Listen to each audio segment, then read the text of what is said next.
I'm Joe McLeod, the manager of Urban Forestry with the Vancouver Park Board. We've previously spoken about some of the concerns in Stanley Park's forests with respect to the hemlock looper outbreak, as well as wildfire risk concerns throughout the park. In the last few months, we've been working with a forestry contractor and consultant to remove dead and dry trees to support safety in and around the park, which resulted in some scheduled traffic impacts. The work impacting the causeway is now finished. This was a major part of the remediation effort.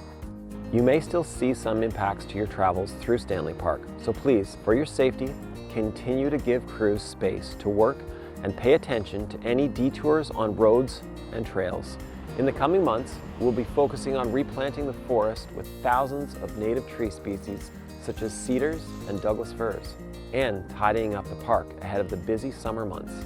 We've received many questions about what exactly is happening with the wood and the trees that are being removed in Stanley Park.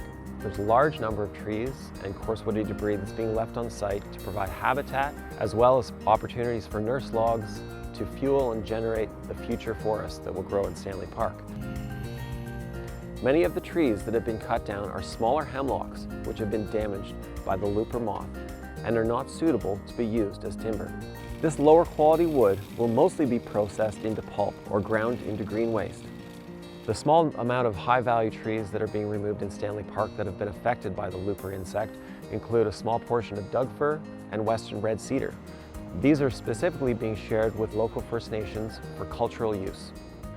At this time, we'd like to thank the community for your patience and support as we advance efforts to mitigate public safety risks in Stanley Park.